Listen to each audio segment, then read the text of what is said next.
So I would like to do something kind of dangerous here. Um, I'm an art critic sometimes. I've done movie reviews and book reviews and stuff like that. And one of the things that you learn, first of all, is that most artists don't know what their work is about, okay? So you should never listen to what an artist says when they tell you what their stuff is about. But I'm gonna try to do that. I'm gonna try to tell you something. I don't want to give plot details and all that stuff, but just sort of more of a, what the big picture, right? So it's a post-apocalyptic sci-fi novel. And the blurb on the back of the book says, what if the apocalypse already happened? Would you even know? Now that, to me, is the most frightening aspect of any potential post-apocalypse, that it could happen without your knowing. And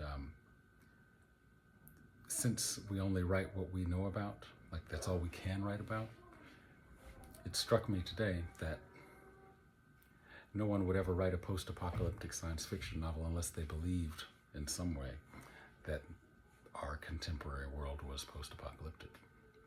And I am conscious that I believe that. I believe that. I think that we are in a post-apocalypse right now. I believe like the cyberpunks were right, for instance. But I want to talk about it. I have to give you some idea of what I think the apocalypse is, because if we're post, what is it, right? Well, I think it has to be something about, like Frederick Jameson once said, that it's easier to imagine the end of the world than the end of capitalism. So I think the apocalypse has something to do with capitalism, this worldwide system of exploitation and enslavement. The apocalypse has something to do with that. And the inability of the capitalist accumulation to proceed on a normal basis anymore. I'm part of the left, right? And I'm part of this sort of, been called the ultra-left or left communists, people who, libertarian Marxists who believe that the Soviet Union was capitalist and, that if there's wages and money, it's not communism, that the liberation of the working class is its own responsibility and task. And so one of the corollaries of that is that World War I was sort of the opening of the ending. World War I was the time when capitalist accumulation could no longer continue without destroying capital. So that was the first imperialist war. Then there was another one, 30 years later, that destroyed a whole lot of capital and allowed capital to accumulate again from this lower level until the 70s, when Japanese and German manufacturing capital came back online and began to compete in earnest with the United States, and the United States was bogged down in Vietnam. So sometime around that time, I think the apocalypse occurred. But what is the nature of this thing? It's certainly not try economic statistics, right? Now, there's been many artistic attempts to deal with this kind of stuff, right? And I wrote down a couple. I want to share them with you. Artistic attempts to conceive this apocalypse.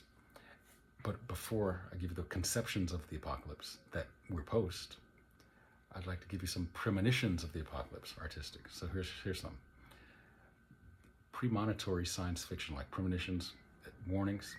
Frankenstein by Mary Wollstonecraft in the beginning of the 19th century, well, end of the 18th. 1984, of course, by George Orwell. Brave New World by Aldous Huxley.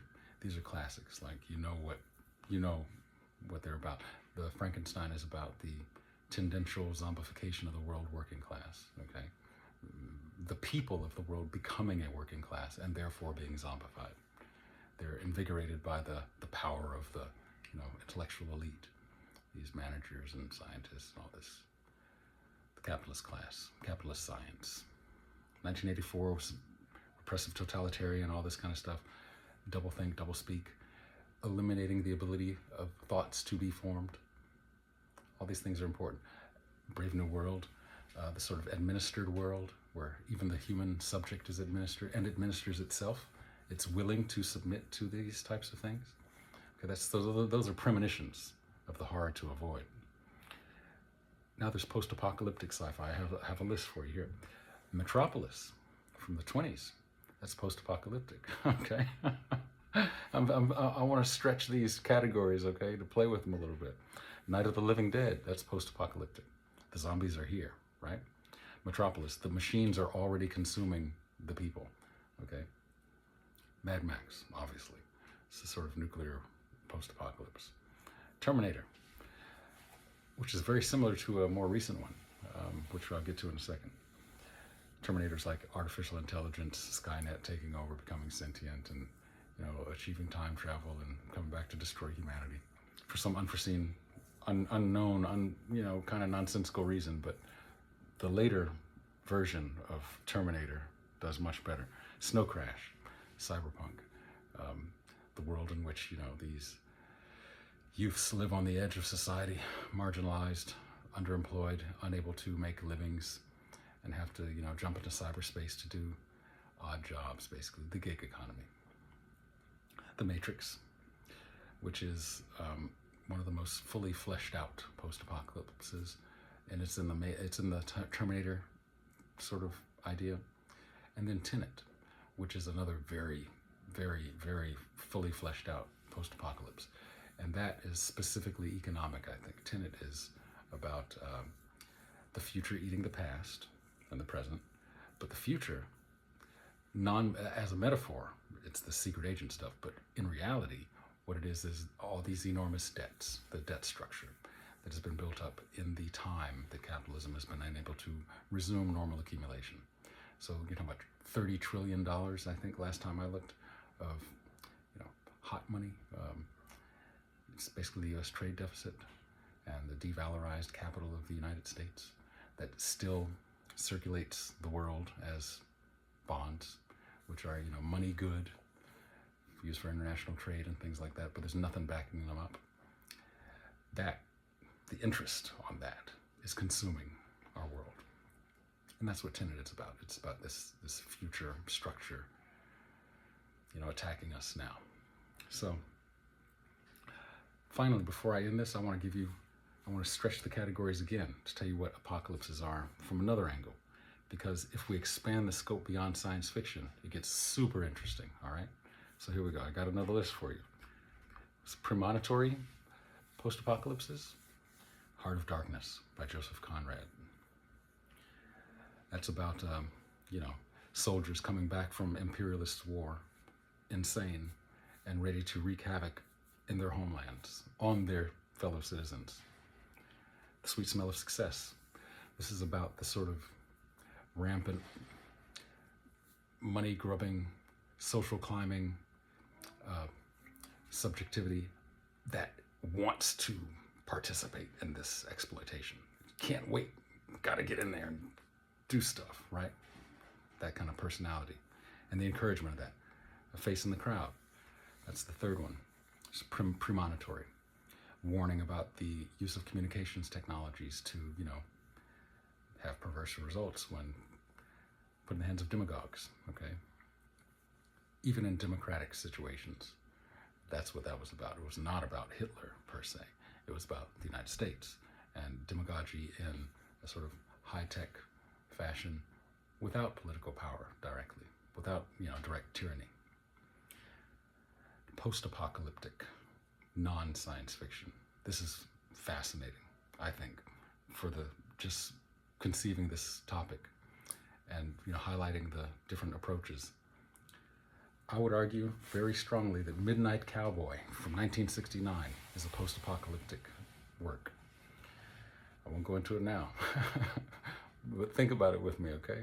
John Voight's character comes to New York to pursue this dream of being a gigolo, and he encounters this, absolutely devastated working class lumpen proletarian, Ratso Rizzo, and they go on this insane, perverse adventure, which ends in death and destruction and all this. It's post-apocalyptic.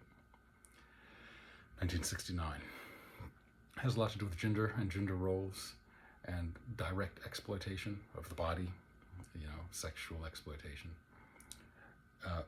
Agira, The Wrath of God, that's also post-apocalypse. That's 1973 by Werner Herzog, and that's about the conquest of the Western Hemisphere by the Spanish conquistadors.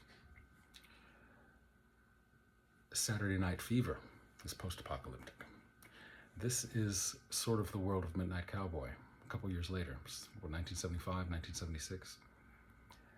And I watched that movie again about a year ago. I was just devastated. I could not believe how horrible these people's lives were.